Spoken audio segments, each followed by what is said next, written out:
Iran ने operation true promise 4 का विस्फोटक 79वां राउंड शुरू किया है। ईरान के टारगेट तेल अवीव के साथ अमेरिकी सैन्य ठिकानों का सफाया है।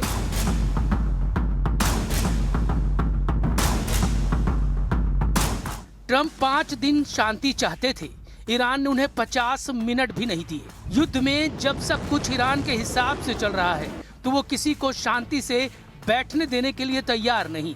ईरान के बारूदी पलटवार के बाद इजराइल ने 5 मिनट का भी सब्र नहीं दिखाया। फिर से लड़ाई खूंखार स्टाइल में भड़क गई। लेबनान में इजराइल मार रहा है, तेल अवीव में ईरान तबाही मचा रहा है, इराक में ईरान समर्थक लड़ाके तांडव मचा रहे हैं।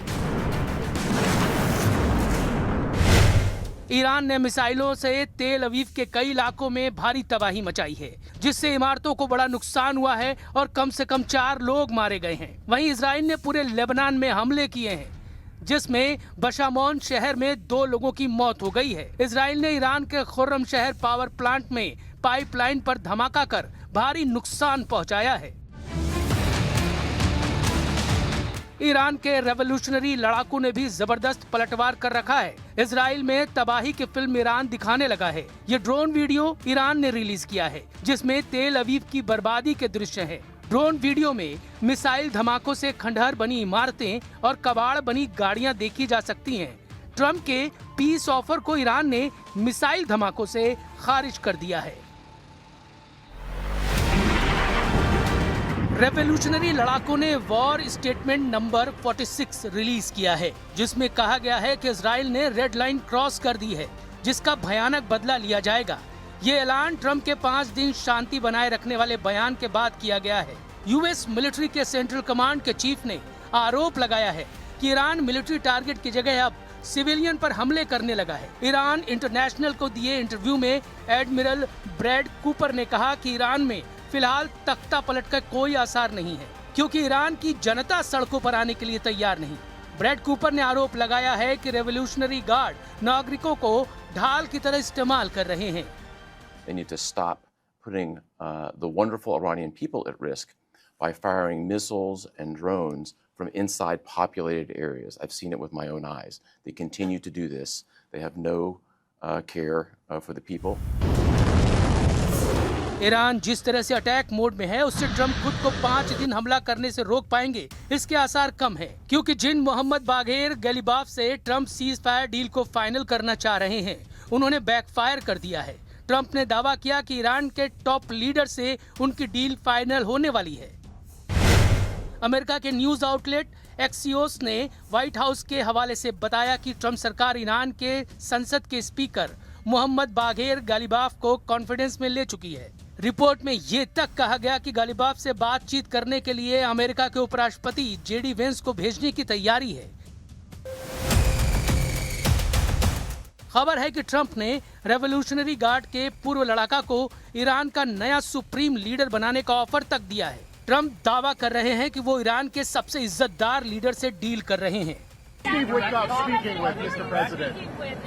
A top person. Don't forget, we've wiped out the leadership phase 1, phase 2, and largely phase 3. But we're dealing with the man who I believe is the most respected and the leader. It's a little tough. We've wiped out everybody. Trump जिस top leader से deal की उम्मीद पाले बैठे हैं, वो उनका mood खराब करने वाला बयान दे रहे हैं। बागेर कालिबाफ ने दावा किया कि उन्होंने किसी से कोई बात नहीं की है। सोशल मीडिया पोस्ट में कालिबाफ ने लिखा, ईरान की जनता हमलावरों को सजा देने की मांग करती है। इस लक्ष्य को हासिल किए जाने तक ईरान के सभी कमांडर और लीडर अपने सुप्रीम लीडर के साथ मजबूती से खड़े हैं।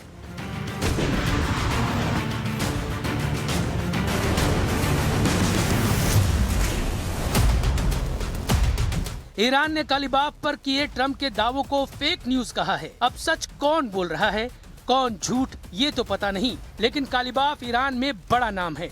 वो कभी अली खamenei के खास थे, लेकिन उनकी महत्वाकांक्षा किसी से छिपी नहीं है। ईरान के सबसे कट्टर लीडर की पहचान रखने वाले बागेर कालिबाफ फिलहाल ईरान की संसद के स्पीकर हैं। उन्होंने अपना करियर इस्लामिक रेवोल्यूशनरी गार्ड के सैनिक बनने से शुरू किया था। सैनिक से प्रमोट होकर वो IRGC में जनरल के ओहदे तक पहुंचे। सेना से रिटायरमेंट के बाद कालिबाफ ने तेहरान के मेयर का चुनाव जीता। इसके बाद वो 2 बार राष्ट्रपति पद का चुनाव लड़ चुके हैं। 2013 में बाघेर कालिबाफ हसन रूहानी से प्रेसिडेंट इलेक्शन में हारे। फिर 2024 के राष्ट्रपति चुनाव में उन्हें मसूद पेजेश्कियन ने शिकस्त दी।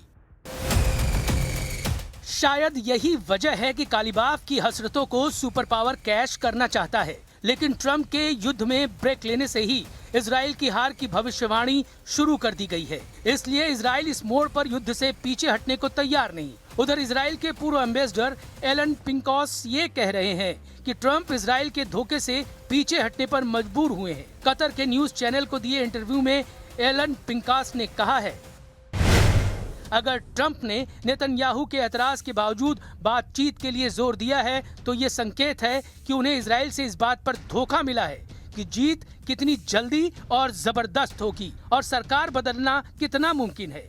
ट्रंप के सीजफायर ऐलान से इजराइल में भारी निराशा है।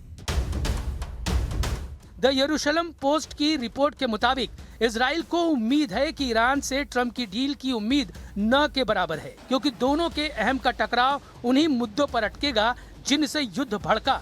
इसी वजह से इजराइल हमलों की रफ्तार कम करने के लिए तैयार नहीं है। ट्रंप के रोकने के बाद भी इजराइल ने सभी फ्रंट एक्टिव कर रखे हैं। עשה טעות קשה מאוד שתקף את ישראל בשליחות משטר הטרור האיראני, והוא משלם וישלם על כך מחיר כבד. ממשלת לבנון התחייבה לפרק את החיזבאללה מנשקו בדרום לבנון, בכל לבנון, ולא עשה כלום. इजराइल का प्लान ईरान अच्छी तरह से जानता है, इसलिए अली लारिजानी की पोस्ट पर नया वॉर कमांडर चुन लिया गया है। ईरान की सुप्रीम नेशनल सिक्योरिटी काउंसिल के नए सचिव मोहम्मद बाक़िर जुल्कद्र बनाए गए हैं। ईरानी राष्ट्रपति के कम्युनिकेशन डिपार्टमेंट के अधिकारी ने सोशल मीडिया पर जुल्कद्र की तैनाती की जानकारी दी है। Bagher Zolghadr Islamic Revolutionary Guard Corps के कमांडर रह चुके हैं। 1989 की इस्लामिक क्रांति से पहले जुल्कद्र मंसूरन ग्रुप से जुड़े थे। ईरान के परमाणु और मिसाइल प्रोग्राम से जुड़े रहे जुल्कद्र पर यूएन ने प्रतिबंध लगा रखा है।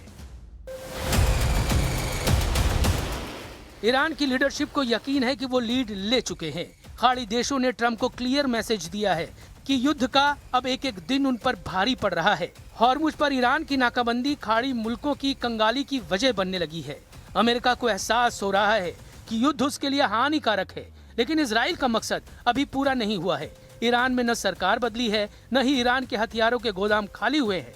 ऐसे में ट्रंप के 5 दिन की कसम कायम रहने के चांस बेहद कम हैं।